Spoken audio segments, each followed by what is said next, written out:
అక్కా చెల్లెలు చిత్రం అనంతరం దాదాపు 10 ఏళ్లకు అక్కినేని నాగేశ్వరరావు, కృష్ణ మళ్ళీ కలిసి నటించిన చిత్రం హేమా హేమీలు.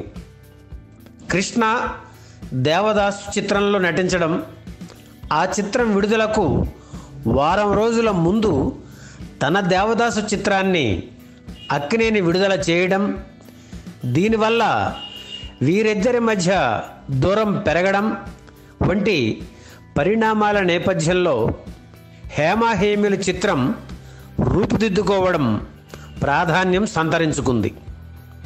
శ్రీ విజయకృష్ణ మూవీస్ పతాకంపై రూపుదిద్దుకున్న ఈ చిత్రానికి విజయ నిర్మల దర్శకత్వం వహించారు. గతంలో అగ్ర కథానాయకుడు అక్కినేనికి చెల్లెలుగా, ప్రియురాలుగా నటించిన విజయ నిర్మలకు ఆయన నటించే చిత్రానికి దర్శకత్వం వహించడం అదే ప్రథమం. ఈ సినిమాలోనూ ఆయనకు చెల్లెలుగా నటించారు ఆమె.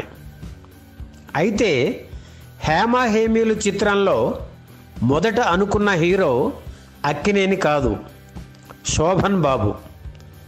ఆయన నటిస్తానని మొదట అంగీకరించి ఆ తర్వాత చేయననడంతో చివరి క్షణంలో హీరో కృష్ణ అక్కినేని దగ్గరకు వెళ్ళడం, కథ నచ్చి ఆయన అంగీకరించడం జరిగాయి. హేమా హేమీలు చిత్రం వెనుక ఎన్నో ఆసక్తికరమైన విషయాలను కృష్ణ వివరించేవారు. నటుడు సత్యనారాయణ ఒకరోజు కృష్ణ దగ్గరకు వచ్చారు.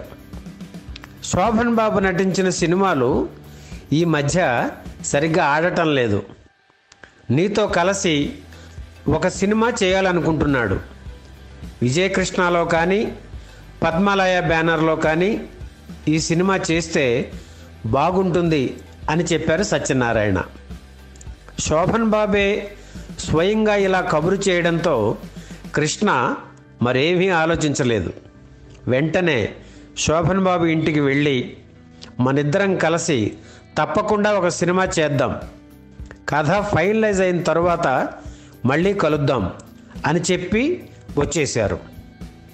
ఆ రోజుల్లో శోభన్ బాబు సినిమాకి 2 లక్షలు పారితోషికంగా తీసుకునేవారు. అంతే మొత్తాన్ని తన కూడా చెల్లించడానికి కృష్ణ అంగీకరించారు. శ్రీ విజయకృష్ణ మూవీస్ పతాకంపై విజయ నిర్మల దర్శకత్వంలో ఈ సినిమా తీయాలని నిర్ణయించుకున్నారు కృష్ణ. విజయ నిర్మల, మహారథి, అప్పలాచార్య కూర్చుని స్టోరీ అవుట్లైన్ తయారు చేశారు. శోభన్ బాబు దగ్గరకు వెళ్ళి దాన్ని వినిపించారు మహారథి. ఆయన కొన్ని మార్పులు చెప్పడంతో దాని గురించి చర్చలు జరుగుతున్న సమయంలోనే శోభన్ బాబు నటించిన మల్లెపువ్వు చిత్రం విడుదలై విజయం సాధించింది. ఈ విషయం తెలియగానే శోభన్ బాబు ఇక మనకు సినిమా చేయడు అని కామెంట్ చేశారు కృష్ణ.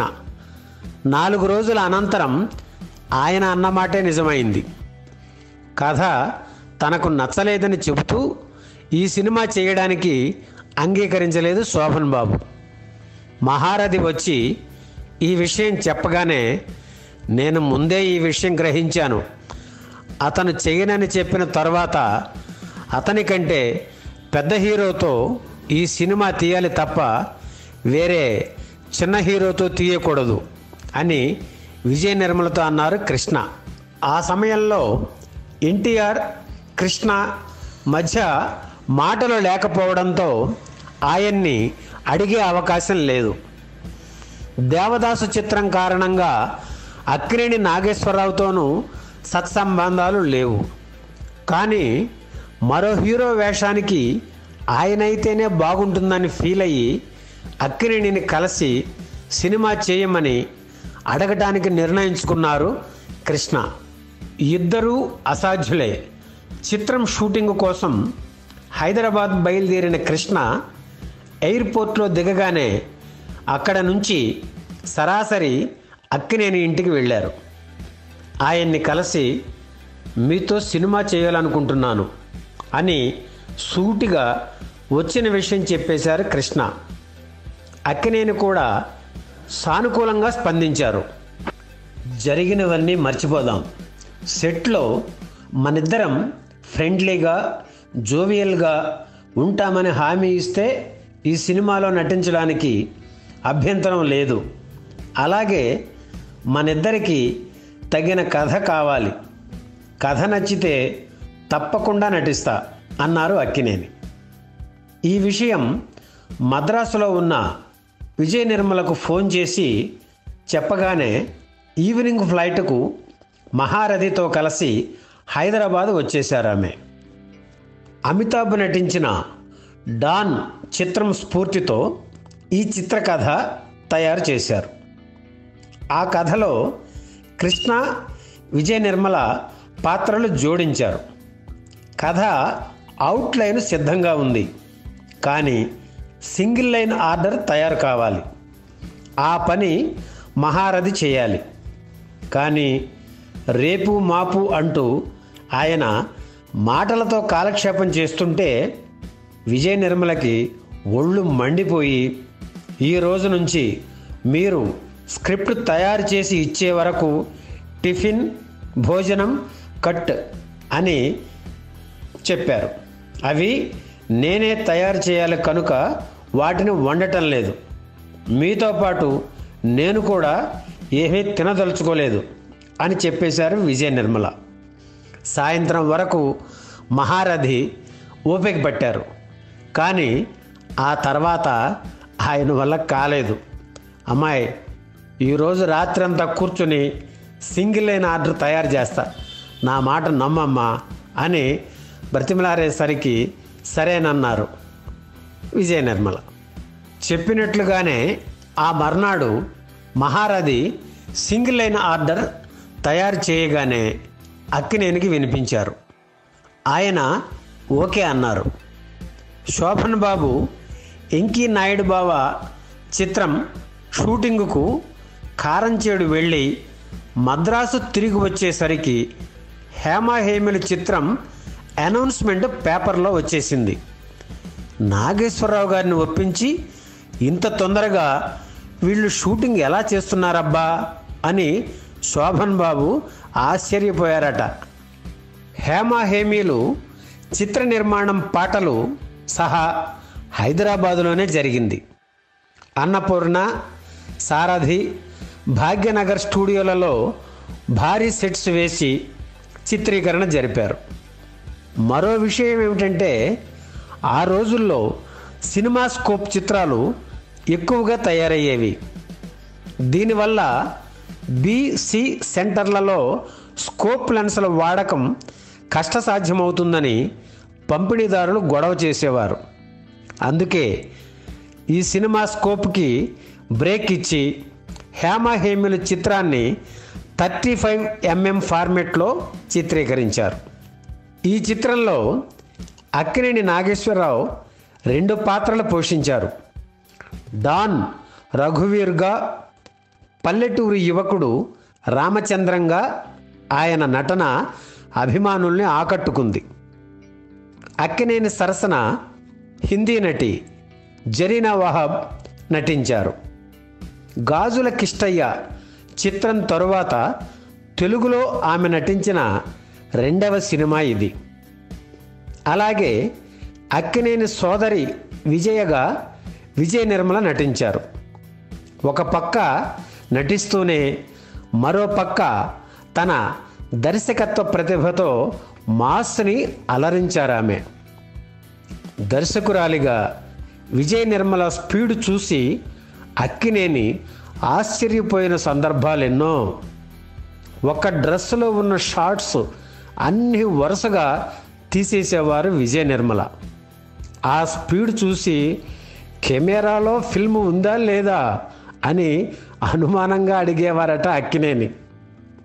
సినిమా రషెస్ చూసి సంతృప్తి చెంది విజయ నిర్మలని అభినందించారు అక్కినేని. ఈ సినిమాలో చార్మినారు కాడ మోగింది డోలు దెబ్బ అనే పాట ఉంది. ఈ పాటని అక్కినేని, కృష్ణ, సత్యనారాయణపై చిత్రీకరించారు. ఉదయం 7 గంటలకు చిత్రీకరణ మొదలై 10 గంటలకల్లా పూర్తి చేయడం విశేషం. అంత ఫాస్ట్గా చిత్రీకరించిన ఈ పాట సినిమాలో హైలైట్ అయింది. నారాయణ రెడ్డి ఈ పాట రాశారు. అలాగే బాలీవుడ్ నర్తకి హెలెన్ ఈ సినిమాలో నటించడం మరో విశేషం. కృష్ణ, హెలెన్లపై చిత్రీకరించిన ఏ ఊరు ఏవాడ అందగాడ, మా ఊరు వచ్చావు సందెకాడ పాట కూడా ప్రేక్షకుల్ని బాగా ఆకట్టుకుంది. ఈ పాట వేటూరి రాశారు. ఈ సినిమాలోని పతాక సన్నివేశాలను హైదరాబాదుకు 40 కిలోమీటర్ల దూరంలో ఉన్న ఘట్కేసర్ రైల్వే స్టేషన్ దగ్గర 3 రోజుల పాటు చిత్రీకరించారు. ఘట్కేసర్, బీబీ నగర్ రైల్వే ట్రాక్ మీద జరిగిన ఈ చిత్రీకరణ కోసం ప్రత్యేకంగా ఓ రైలుని అద్దెకు తీసుకున్నారు. అలాగే ఓ హెలికాప్టర్ కూడా షూటింగ్ కోసం వాడారు. ఇప్పుడైతే హెలికాప్టర్లు ఈజీగా దొరుకుతున్నాయి, కానీ ఆ రోజుల్లో హెలికాప్టర్ కావాలంటే రాష్ట్ర, కేంద్ర ప్రభుత్వాల అనుమతి కావాల్సిందే. పైగా అది ఖర్చుతో కూడుకున్న వ్యవహారం. అయినా కృష్ణ, విజయ నిర్మల ఏమాత్రం వెనుకాడలేదు.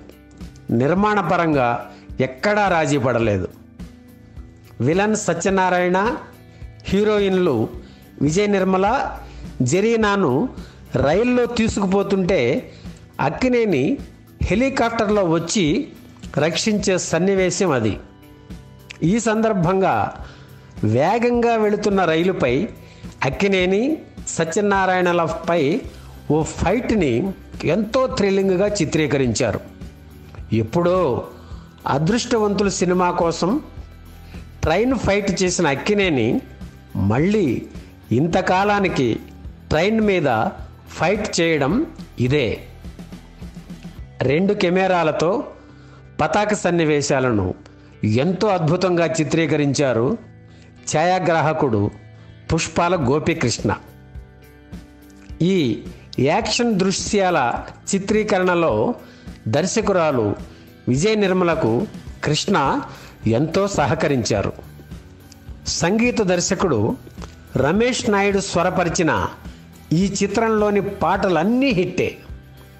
చార్మినారు కాడ మోగింది డోలు దెబ్బ, పున్నమి వెన్నెల ప్రేమించింది, నీ కోలకళ్ళకు నీరాజనాలు, ఏ ఊరు ఏవాడ అందగాడ, మా ఊరు వచ్చావు సందెకాడ, నువ్వంటే నాకెంతో ఇష్టం, జివ్వు జివ్వునలాగే నీ చూపంటే మరీ మరీ ఇష్టం, సిలక సిలక గోరింక వంటి పాటలు ప్రజాదరణ పొందాయి. చిరకాలం తరువాత అక్కినేని, కృష్ణ కాంబినేషన్లో విడుదలైన హేమా హేమీల చిత్రం ఇద్దరు హీరోల అభిమానుల్ని సంతృప్తిపరిచింది. వీరిద్దరి ఇమేజ్ని దృష్టిలో పెట్టుకుని విజయ నిర్మల సన్నివేశాల రూపకల్పన చేయడంతో ఏ అభిమాని బాధపడలేదు. ఈ చిత్రం వసూళ్లలో ఆల్ టైమ్ రికార్డు సృష్టించింది. 1979 మార్చి 23న విడుదలైన ఈ చిత్రం ప్రతి కేంద్రంలోనూ హౌస్ఫుల్, ప్రతి చోట వసూళ్ల వర్షంతో రికార్డు సృష్టించింది.